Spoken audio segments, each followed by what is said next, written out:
For reasons that utterly escape everyone involved, you're listening to a bipolar, a schizophrenic, and a podcast. Here are your hosts, Gabe Howard and Michelle Hammer. You're listening to a bipolar, a schizophrenic, and a podcast. My name is Gabe, and I have bipolar disorder. I'm Michelle, and I'm schizophrenic. Michelle, you and I, we just own it. We own it. We own it. Gabe Howard, bipolar. Michelle Hammer, schizophrenic. And that's it. That's it. So I think we have completed the episode on how to tell people that you have mental illness. There you go. Just be like, hi, hello, this is me. I have this. Hello, how you doing? Goodbye. That's it. So if you had major depression, it would be... Hi, I'm Michelle. I have major depression. I'm Gabe, and I have major depression. I'm Michelle, and I have ADD. I love how you were thinking of all of the different mental disorders, and you're like, which one do I want to jokingly claim that I have? I feel like maybe there was some stigma in there. Like some other ones popped in first, and you were like, oh, hell no. No. I can see you having some OCD, but like instead of wanting everything neat, you want everything to be like completely deranged. Well, my room is a mess, but I know where I keep my stuff. Usually, it's when other people clean up my stuff where I don't know where anything is. It's very frustrating. Don't touch my stuff. I know where it is. It looks like a mess, but there's a method to my madness here. I promise. There's no method. You throw everything on the floor, so you know that everything is on the floor. But in the position of where it is, I once had an issue with the pharmacy. They were saying that I couldn't get my medicine. I got it 3 days after, and I found the receipts on my floor. Good thing I didn't throw those receipts out. And I brought those receipts in and showed them their mistake and yelled at them and reported them to the corporate office. I completely agree that you have ADD because we've just been talking about your housekeeping skills for the last 3.5 hours. We'll edit it down to like 2 minutes. Fine. Michelle, a lot of people aren't in our position. They're not public or vocal about living with mental illness. A lot of people, they're just living regular lives. They want to be left alone. They don't want to announce to the world that they have bipolar and schizophrenia. They don't have podcasts. They don't give speeches. They don't write. They're just leading a quiet, normal life. And there's nothing wrong with that because that's what they want to do. But they still have cause to tell people they have mental illness, not on the public scale that we do, but person to person. They want their spouse to know, or a potential date to know, or they needed to tell their parents or their friends, or maybe they need to disclose at work. And this creates this problem. Yes, the problem of when to tell, how to tell, what is the right way to tell. And of course, what is the wrong way to tell? Yeah, what is the wrong way to tell? I can honestly tell you that swinging from a chandelier, screaming, I'm mentally ill, that is the wrong way to tell people. I would say also the wrong way to tell people would be like if you are on the way to the hospital to be sent to the psych ward, you probably shouldn't call up your partner and be like, hey, by the way, I'm schizophrenic and I'm going to the psych ward right now because I tried to kill myself. Okay, see you later, bye. Well, that's an interesting point that you bring up, because if you really are on your way to the psychiatric hospital, if you really did just self-harm and you've never told your romantic partner, your friend, etc., then unfortunately, even though that's the worst time to tell somebody, it's still better than not telling them at all. So I really think that the message is the best time to tell people is when you're doing well. Absolutely. But how soon is too soon? This is the $1 million question. How late is too late? Yeah. I mean, I think that question is worth at least $500,000. As you know, I'm married. I'm married to Kendall. She's my third wife. My first wife I never told because I was an untreated bipolar and we never knew I had it. My second wife told me that I had bipolar disorder, so that was convenient. But my third wife, I knew that I had bipolar disorder. I was living well, and I was looking for a long-term relationship. I was looking to date. And I dated a few people before I got married, before, the right one came along. And I had this idea in my head that the third date was the right date to tell. I don't know why I came up with that plan, but it was always the third date. Except for Kendall. Why? I don't know. I told Kendall via text message before we ever met. Well, I guess it went well then. I mean, it worked out. She didn't ghost you. Yes. She wasn't like, new phone, who dis? I often wonder, though, if like I started off chatting with like one of her other friends and they were like, oh, hell no. Just change your name to Kendall and you can have this guy. Her name is actually Mary Beth. Just some biddy that's in the living room with a different name, lied to you the entire time. Yeah. But the reason that I say this is because it just goes to show you the best laid plans. Honestly, the reason that I told her via text message is because I had just had yet another bad experience, not really tied to living with bipolar disorder, just, you know, I had a couple of bad dates with somebody and I was just like, you know, I don't really want to date. But I had been emailing back and forth and I don't believe in ghosting people. I think that's wrong. So I was just kind of trying to sabotage it. I thought if I sent a text message and said, hey, I live with bipolar disorder, that she would ghost me or, you know, it would just kind of fizzle out from there. But that didn't happen. I guess she liked you, Gabe. She was willing to have a date with me. I mean, I guess this did not deter her from having a first date. Maybe you're just so suave. Rico. You're that suave bipolar Suave. guy. Oh, that text message suave texting. The thing is I'm never going to get the opportunity to try it again. I mean, should I, like, for science purposes, should I open up an account on like OkCupid and just start sending, hey, I'm bipolar text messages? No, you know, to the No Longer Lonely site. Remember that site? I do remember that site. Yes. Are you no longer lonely, Michelle? Yes, I'm no longer lonely. Aww. Now, how did you tell your significant other that you were a whack job? Sorry, I'm schizophrenic. In my most recent relationship, on one of the first dates, I was shown that my partner had an eating disorder tattoo. So right out in the front, I was told, eating disorder. So on like second date, I was like, hey, watch this video I was featured in. And I showed the WebMD video where I was featured in and showed all about my schizophrenia. And we watched that. And then I was asked, why'd you just show me that? I was like, really? Okay, guess it's not that big a deal then. I would say the relationship before that, where I was like 2 years in, and I'm like, hey, I'm going to start a company called Schizophrenic NYC because I'm schizophrenic. And he's kind of like, you're not schizophrenic. I go, no, I am. No, you're not. No, yes, I am. No, you're not. No, yes, I am. He's like, what? Okay. And that was it. You dated someone for 2 years and didn't tell them that you lived with severe and persistent mental illness? Yeah. I also want to say that for 2 years, he didn't notice. He was not that into you. I was not that into him either. This is awesome. That's the greatest relationship. I like what you said there about, because this is happening more and more, the eating disorder tattoo. There's lots of people that have all kinds of tattoos to symbolize living with mental illness. There's obviously the most popular one, which is the Project Semicolon tattoo. It's just the little semicolon that people get tattooed all over the body that shows that they live with mental illness or that they support somebody who does. There's obviously my bipolar symbol that a lot of people are getting tattooed on their bodies, which I think is fantastic. It really makes me feel really good. But there's all kinds of other stuff that people get, the green ribbon, sayings, etc. So people really are just kind of wearing it on their sleeve. Yeah. Or under it. Or under their sleeve. It's becoming way more accepted. And I think especially among the younger generation, all of the people with these tattoos are closer to your age than they are mine. I suppose, yes. Yeah. Anne Marie Otis has a semicolon tattoo. And it's not just tattoos. I mean, a tattoo is, like a lifelong art on your body, but there's clothing that signifies this. For example, I have the bipolar shirt. You have schizophrenic.nyc, which sells clothing. We have the Define Normal shirt, which starts a conversation about mental health. So it is becoming, I mean, I don't know that 20 years ago, somebody would have put on a shirt that said bipolar or schizophrenic NYC. Maybe the Define Normal one, because that's a little, I don't know, it's easier to swallow maybe.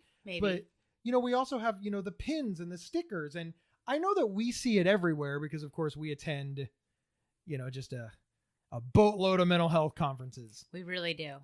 But I like that it's getting out there more. Definitely. Michelle wants a new microphone, so we got a sponsor. We'll be right back. This episode is sponsored by BetterHelp.com. secure, convenient, and affordable online counseling. All counselors are licensed, accredited professionals. Anything you share is confidential. Schedule secure video or phone sessions, plus chat and text with your therapist whenever you feel it's needed. A month of online therapy often costs less than a single traditional face-to-face session. Go to betterhelp.com/PsychCentral and experience 7 days of free therapy to see if online counseling is right for you. betterhelp.com/PsychCentral. And we are back. So, Michelle, let's play devil's advocate for a moment. Yes. Pretend that you are not the great Michelle. You are not living with schizophrenia openly. You don't have your own podcast. You don't have an award-winning clothing line. You've never spoken to thousands of people before in your life. You're just sitting at home living with schizophrenia. You meet a new friend. It's not romantic in any way. You just meet a new friend. Mm-hmm. It's a coworker at work. And you're just hanging out one day. You've known it's a she, and you've known each other for like a month, and you can tell that you're all besties. You like the same types of ice creams, the same types of movies, and you both are annoyed by the same types of politics. So you probably want to share deeper parts of your life with this budding BFF. That's true, but it's a coworker. That's an excellent point, Michelle. I take that back. By coworker, I meant volunteer coworker. You're hanging out, beautifying the local temple.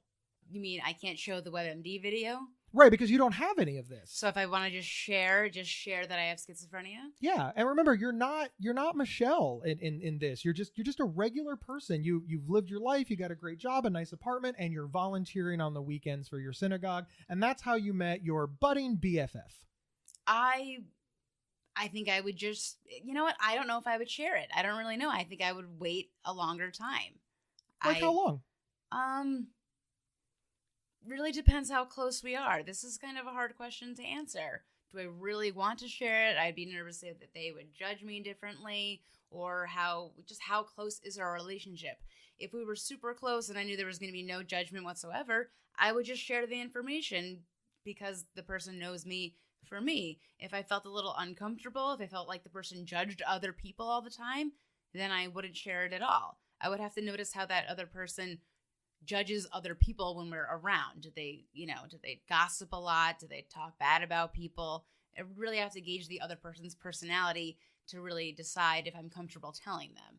And what if I tell them and then they go and tell tons of other people behind my back in a snarky, mean way, or are they going to keep my secret in a nice way, or if they feel that I should tell more people? You've raised so many excellent points, and these are the problems that people in our community have. Because let's say, like you brought up the coworker at work, and you're like, look, I don't know if I want to risk it because I don't want people at work to find out, because I could lose my job, which would be my support, my money, my health insurance, and that's not necessarily worth the risk even for a friend. And many people in our community just feel that way. But let's move off of that for a moment and touch on what you said about maybe I just wouldn't tell them. Maybe that's not something I want them to know. Isn't that a bummer? Because there's a part of you, a big part of you, that you're afraid to share with somebody. And that's gotta suck. I mean, I don't know why I said that's gotta suck. That does suck. Just when you're looking at somebody and saying, I want to be your friend and I like you, but I don't know if I can trust you, but I still want to be your friend. How do you resolve that in your mind? I'm not sure that I can trust you with this thing that's important to me, but I still want to be your friend, fully acknowledging that I don't think I trust you, because if I share this part of me, you will be mean to me, but I still want to be friends with me and you. And it's hard. It's not an easy thing, but I would have to say, just from my experience of talking to people at my pop-up shop, as soon as I say that I have schizophrenia, they say to me, either they have a mental illness, a friend has a mental illness, or a family member has a mental illness. So if I even do share that with this person, this theoretical person, it's more likely that they're going to actually connect with me in some way, I would think. And that's what I want to put out for people to understand. There is a reason that you want to be friends with somebody, and you have to trust that. If you bring somebody into your home, if you bring somebody into your life and you're spending time with them and they make you feel good and you like this person, you have to ask yourself, why do you not want to share this? let's say that it goes well, because I'd like to believe that we're all being friends with people who are good people for us. They are good friends for us. We made them a friend for a reason. Mm-hmm. I mean, if you're too afraid to tell them because you think that they're snarky, judgmental, or mean, or they're going to tell everybody, you might just want to rethink the friendship. Good point. We should throw that right out there. Yeah. If you're friends with a mean person, then don't be friends with that person. Yeah. If the person's a dick, move on. Yeah. So Bye-bye. now, later. So now you've told the person you're going to connect on this meaningful level. You sit the person down. We're going to say over coffee. I don't know why. It's always over coffee. It's probably because you're from New York, so it was coffee or pizza. I went for coffee. And you say, random friend that I met while helping out at the synagogue, I live with schizophrenia. And that person says to you, the only thing that every single person ever says when you tell them that you have a mental illness is, that's funny. No, you don't. Yeah. Now what do you say? I would say, no, I really do. Take 7 medications a day. It's how I live my life. I have it. You don't have to believe me, but I have it. So what I always say when people think that I'm being funny is I say, I completely understand why you think I'm being funny, because we have this idea in our head of what people with mental illness look like. And I know that I don't look like that. But I really do have bipolar disorder, and I'm living quite well. I'm living so well that nobody believes me, which is a testament to how well I am doing. And there's hundreds of thousands of Gabes out there that are just living their life and nobody knows that they're mentally ill, because of course, crisis is public and wellness is private. Exactly. I've been with people where they've been like, so if you didn't know that Michelle had schizophrenia, would you have been able to guess? And they've been like, no. But really what I think when they say no is that they just haven't spent enough time with me. I go back and forth on this one, Michelle, because on one hand, you do have a couple of tells. You do kind of mumble to yourself. You kind of talk to yourself. You do some stuff. But I don't know. I don't know that I would think schizophrenia, because, again, people think that people with schizophrenia are drooling, rocking back and forth. They've got this very unfortunate stereotype.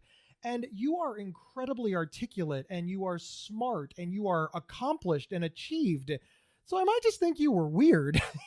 I think I would, before I would guess mental illness, I would probably just think, wow, that chick odd. I don't know. And I certainly, unfortunately, and this is nothing that our listeners don't already know, people think that people with schizophrenia are like the most violent of the mentally ill. And you have no violence in you. I mean, none. The most violent I've ever seen you is when you couldn't get like a pack of pretzels open on an airplane. You fought valiantly. Dude, I don't know why pretzels are so hard to open. It's because your hands are so small and you're weak. My hands are not even small. I have gigantic hands. That's true. Man hands. I'm like man hands. Yeah, exactly. Oh, I have man hands. That's so mean. Many people in our community, they gripe. They're listening to this right now and they're thinking, wait a minute. So on top of being sick, I'm now the appointed spokesperson for whatever illness I have, because I have to teach the people all around me about my own illness. Like, they couldn't just know. Why couldn't I get like the hiccups? People already understand the hiccups. I could just be like, I have the hiccups. And people are like, yeah, I understand. But no, I've got to pick an illness that when I tell them that I have the illness, they're like, what's that? And then I have to teach them. Well, that sucks. Yeah.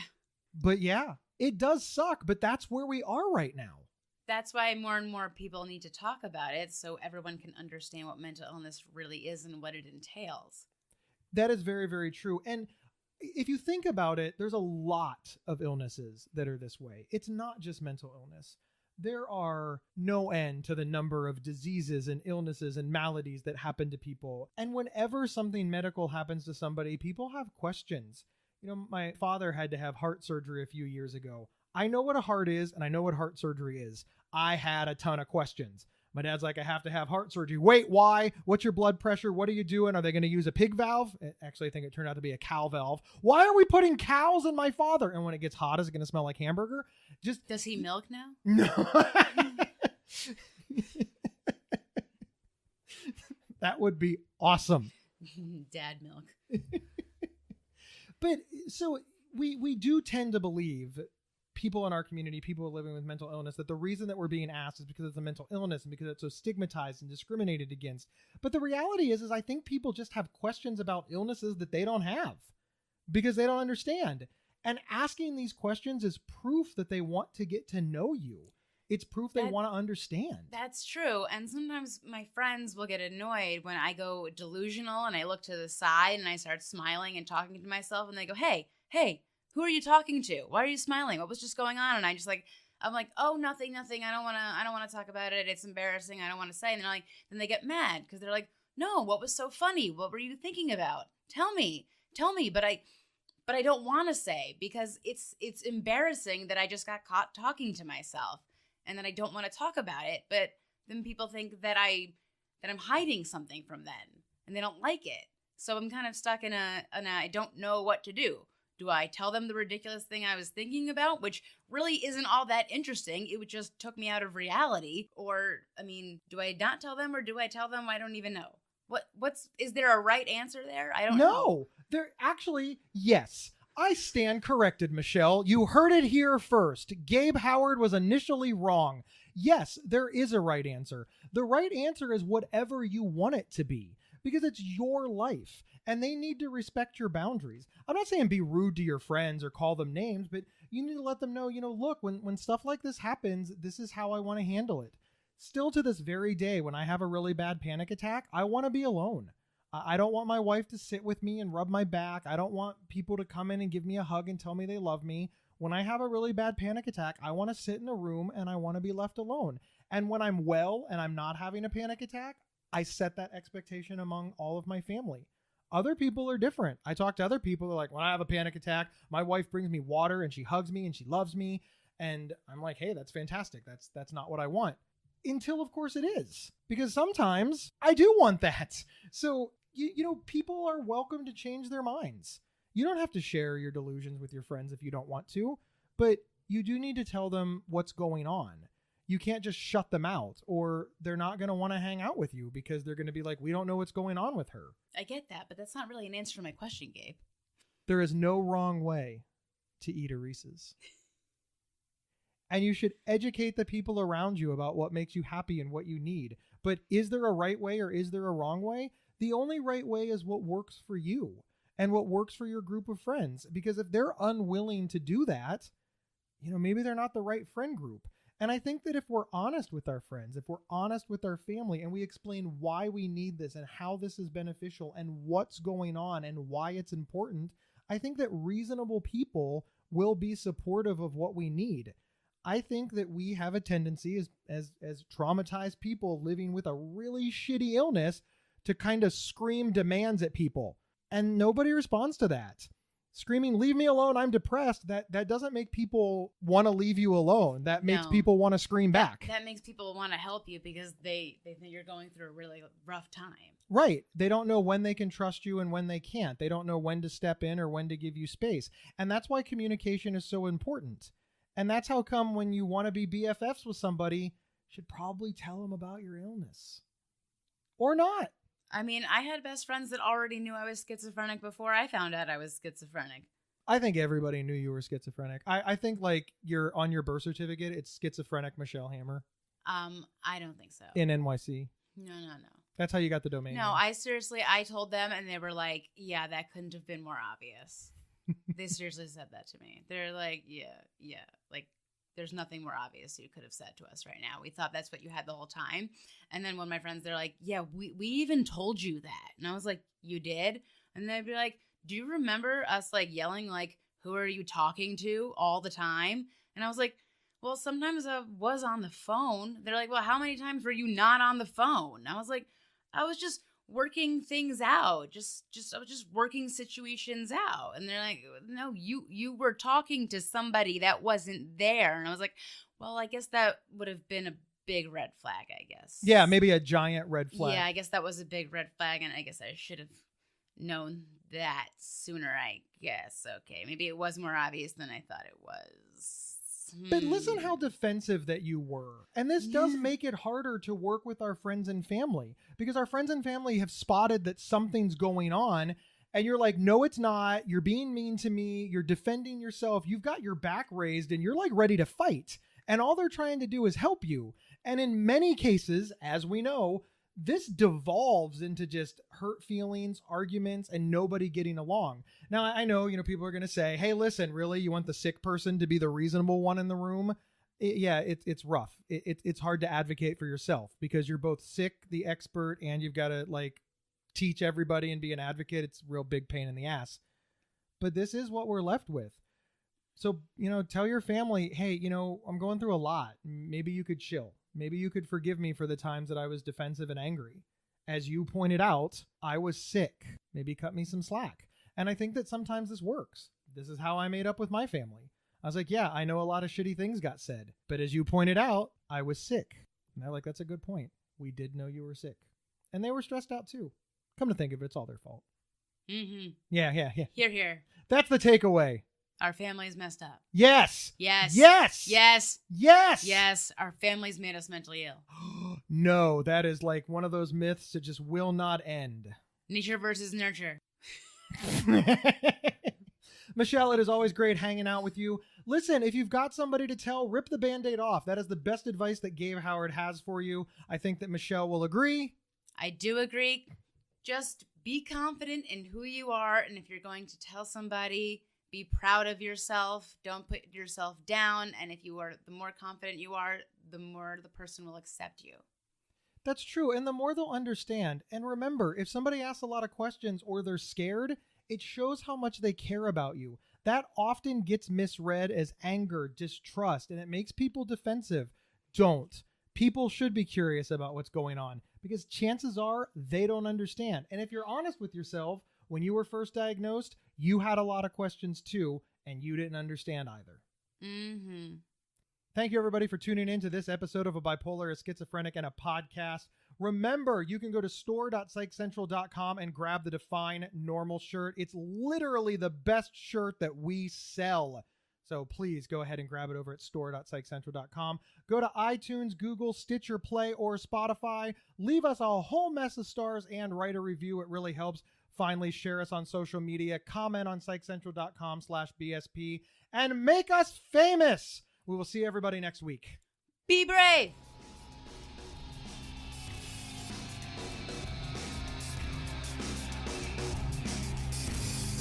You've been listening to A Bipolar, a Schizophrenic, and a Podcast. If you love this episode, don't keep it to yourself. Head over to iTunes or your preferred podcast app to subscribe, rate, and review. To work with Gabe, go to GabeHoward.com. To work with Michelle, go to schizophrenic.nyc. For free mental health resources and online support groups, head over to PsychCentral.com. The show's official website is PsychCentral.com/BSP. You can email us at show@PsychCentral.com. Thank you for listening and share widely.